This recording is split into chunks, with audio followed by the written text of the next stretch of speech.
Good morning, everybody. Ian Robson. Welcome back to another episode of Coffee with Ian. It's warm, not hot, just warm right now. Anyways, as the video title suggests, Autodrive? ? So I've been messing around with Autodrive a little bit, and I think it has a lot of possibilities in comparison to, what's out there right now, I guess. One of the really interesting things about the Autodrive mod right now is the fact that you can put it on servers, which is pretty cool, because then you could have, like, if you have your whole server, or your whole map set up, if you have your whole map set up with Autodrive, then you can have go from one location to another location, drop stuff off. It's kind of neat how it's set up. I believe the setup time would take quite a long time, actually. Because what you have to do is you have to drive around all the courses. So basically, it's like, let's say you have a big main road that goes in a circle. You could drive that road in one direction, and then drive that road in the other direction, basically, and then you'd have the main roads on your network, and then you'd connect all the peripheral locations or auxiliary locations to that main network, basically. So as long as you can get to that main network, then you can go from there to the main network to the drop-off point, something like that. It's a neat idea, actually. The thing I think people don't realize is that with the Autodrive mod, you don't have to drive from, let's say, your farm to the mill. Let's say if you have a network that kind of goes to those places, Autodrive will figure out how to get there itself. You don't have to drive directly there, which I think is pretty cool. So, Joshua, hello. So I think that's really neat that you can actually do it that way. So you can kind of go from one location to another location pretty easily in that regards, at least. So it makes things like, having once you have your mainframe in place, let's say, so to speak, or you have like your main network in place, then you can kind of add those peripheral locations, those other locations you want to add later on. So I think that's really cool that you can do that. And interestingly enough, that mod has actually been out for a while. It's been out since, I think it was FS17 it was out in, I saw. So I actually looked back at some of the previous tutorials, and a lot of them went through everything, but I just wanted to break it down a little bit just to show some of the individual things you can do with it if you so desire. So I've done like just very basic stuff thus far. Like, you can definitely get more advanced than I have. So stuff like creating a whole peanut gallery, it's fun. You can actually create a whole pretty intense network. So you can have like all your main roads, and then you can have your secondary roads all around, all done up too. So it just depends on the type of map you're on, basically. So if it's like, I believe if it is Ravenport or Felsbrunn, it'll have all the. I think it has all the routes already in place, basically, and you have to create some other random ones or add some other random ones. But if you go on like a fully modded map, then you'll have to make everything yourself. So you have to make all the routes yourself, which is kind of a pain, I suppose. But once you do it once, then you can have all the locations on the map. Then you can have from your farm to the mill, from the mill to the shop, from the shop to the horse ranch, stuff like that. So like, as long as you connected all those pieces to your network, you can just go there automatically, which I think is super, super sweet. So I don't know. I think it's a neat little mod, actually, because it does allow you to do stuff like that. So it definitely makes your life a little bit easier, especially if you're going to go that route and try those things. So flatbed trailer. There are a couple other mods that came out. What was the one I thought that was kind of interesting? This throttle mod here, where it's a script that simulates the throttle on a joystick axis. So it's not a self-centering joystick axis. So basically, it allows you to kind of push like the hydraulic transmissions, like you push it forward and with your joystick, and then it kind of goes back to the center, sort of thing. So it looks pretty neat, actually, the way it's set up. I thought that was kind of neat. So that's the way controls work in real life. It's like a joystick. You push forward to go forward, and you pull back to go back, like an IVT transmission in John Deere's, at least. A similar concept, at least. There. Afternoon, the Green Saber. yeah, so that's how it kind of works in that regard. So I think that's pretty cool. I haven't messed around with it, to be honest with you. I just noticed it and I thought it was kind of cool to see how it worked a little bit. Here's a little description of it. The script is simulating the function of a throttle on a not self-centering joystick axis. The position of the axis will set the cruise control speed and activate or deactivate cruise control. You have to assign this axis in the settings plus or minus throttle. You can enable or disable the script. So it's kind of a neat little idea.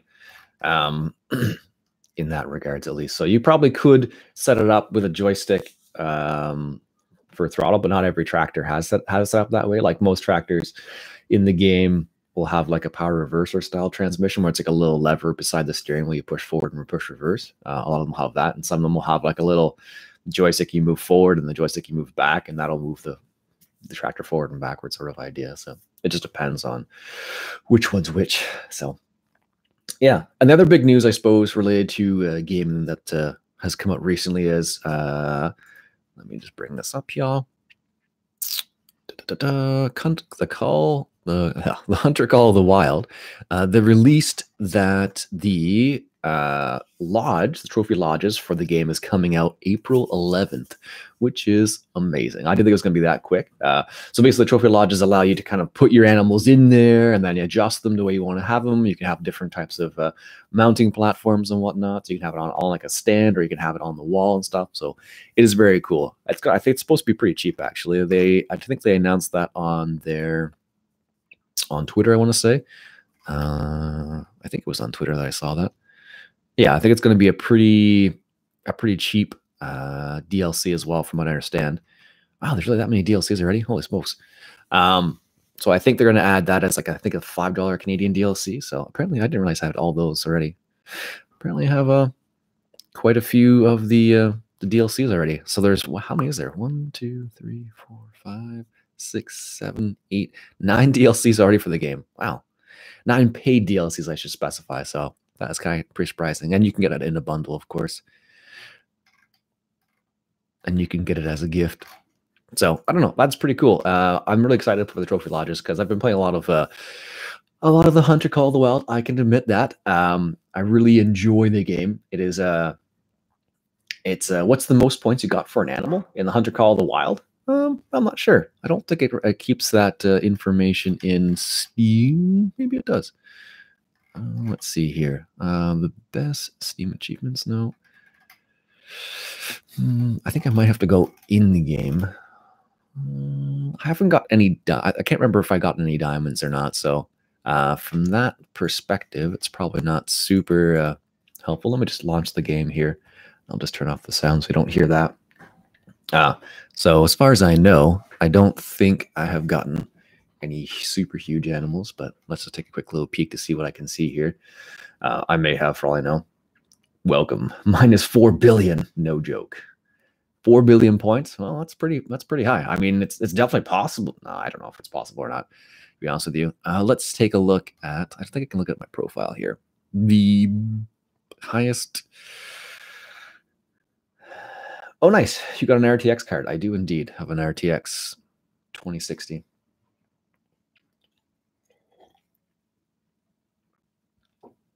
All right. Settings, multiplayer, new game. Nope. Guess we'll just continue from here. All right. So if I bring up my Codex Hunter profile card, hunting profile,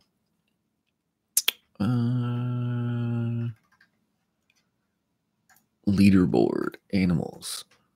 So the biggest red deer I have gotten is a score of 936, apparently, which is apparently. So this is funny because it shows me all the people I have, all the people who have the game as well. And it compares my points to their points. So apparently I have a bigger red deer than Landy does, apparently. Landy Kid, I'm talking about. Puma, a 921 score on a Puma. Black Buck, 923 on a Black Buck. Cinnamon Teal, 861. Mule Deer, 860. Axis Deer. Oh, Landy's got a bigger Axis Deer than I do. I have an 872 Axis Deer. Water Buffalo 929 for an Axis steer, or for a Water Buffalo. So there you go. And my latest harvest was my biggest latest harvest was, let's see, 906 for a black buck, it looks like. Oh no, 924 for a Water Buffalo, from what I can see here. So it's kind of neat. Oh, it was a buck bill? I mean, it's entirely possible. So I don't know if I can go to the individual. I think because I'm in this particular area, it only shows where I'm at. So according to the progression, one of my other friends on Steam has way more progression. Looks like Landy has more progression than I do as well. I don't know how that works or what that's related to, but oh, it's XP. I see. That's what it is. So depending on what level you are. So I'm level 54 right now. So I have there 6 levels to go before I am level 60, which is kind of funny that I haven't gotten level 60 yet. So, oh well. Yeah, I'm pretty close to level 55, it looks like. So yeah, that's that. And I have harvested 0 diamonds apparently. Huh, that's interesting. And only 74 golds. I didn't think I had got a diamond. I'm surprised. I've been trying to find diamonds, but I'm just not very good at it. So anyways, folks, I think I will keep it there for the time being. I need to do some other things this morning. So my name is Ian Robson. I hope you enjoyed. If you'd like to shout out, go ahead and hit that subscribe button. So for some more coffee with Ian, I'll catch you guys later. It's good coffee.